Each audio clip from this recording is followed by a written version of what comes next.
Hey, what's going on, guys?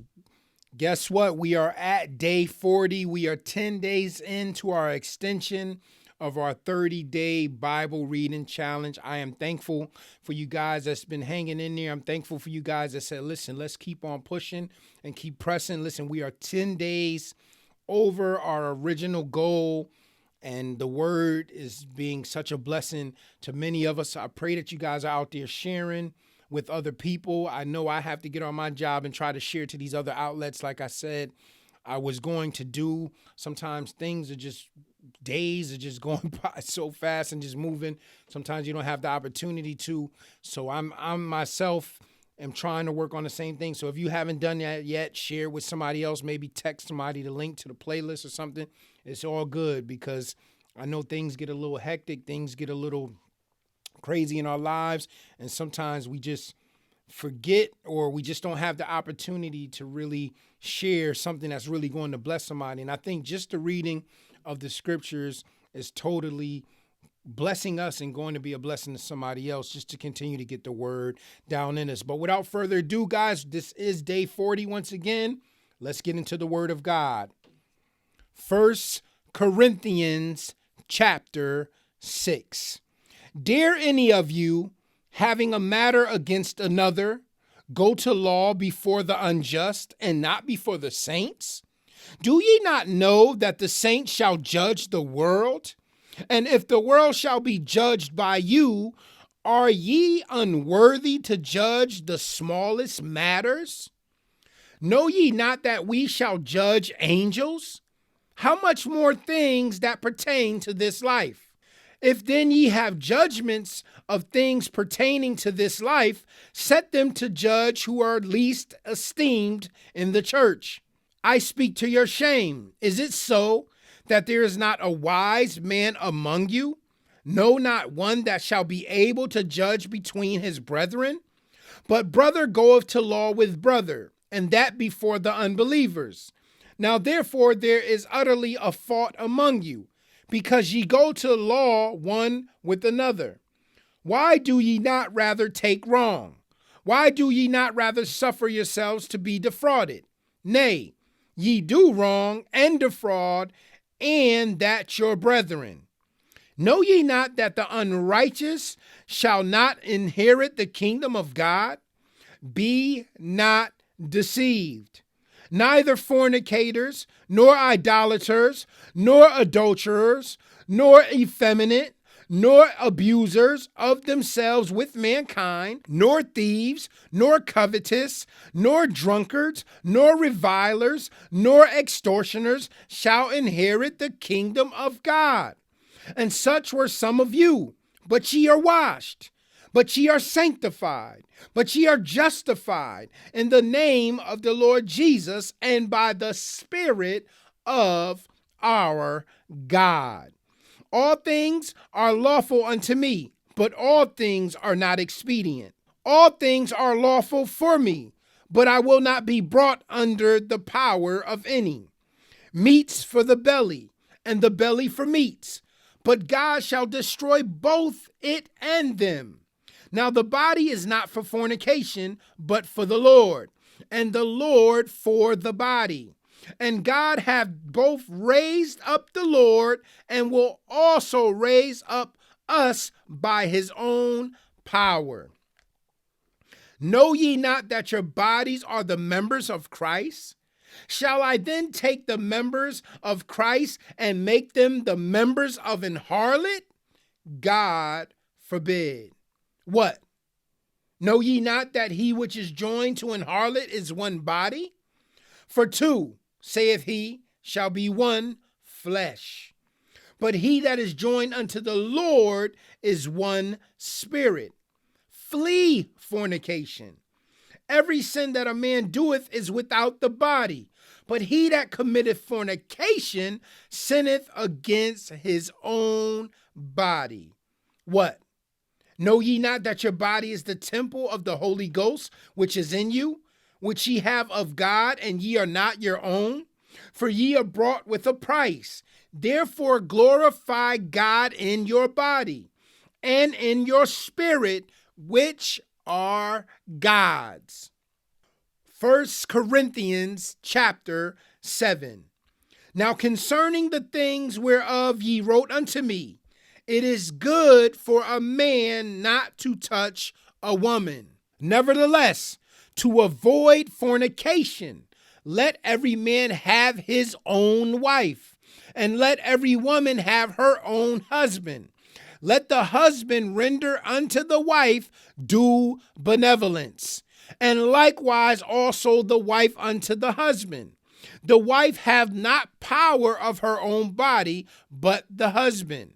And likewise also the husband have not power of his own body, but the wife. Defraud ye not one the other, except it be with consent for a time, that ye may give yourselves to fasting and prayer, and come together again, that Satan tempt you not for your incontinency. But I speak this by permission, and not of commandment. For I would that all men were even as myself, but every man have his proper gift of God, one after this manner, and another after that. I say therefore to the unmarried and widows, it is good for them if they abide even as I. But if they cannot contain, let them marry. For it is better to marry than to burn. And unto the married I command, yet not I, but the Lord, let not the wife depart from the husband. And if she depart, let her remain unmarried, or be reconciled to her husband. And let not the husband put away his wife. But to the rest speak I, not the Lord. If any brother have a wife that believeth not, and she be pleased to dwell with him, let him not put her away. And the woman which hath an husband that believeth not, and if he be pleased to dwell with her, let her not leave him. For the unbelieving husband is sanctified by the wife, and the unbelieving wife is sanctified by the husband. Else were your children unclean, but now are they holy. But if the unbelieving depart, let him depart. A brother or a sister is not under bondage in such cases, but God hath called us to peace. For what knowest thou, O wife, whether thou shalt save thy husband? Or how knowest thou, O man, whether thou shalt save thy wife? But as God hath distributed to every man, as the Lord hath called every one, so let him walk. And so ordain I in all churches. Is any man called being circumcised? Let him not become uncircumcised. Is any called in uncircumcision? Let him not be circumcised. Circumcision is nothing, and uncircumcision is nothing but the keeping of the commandments of God.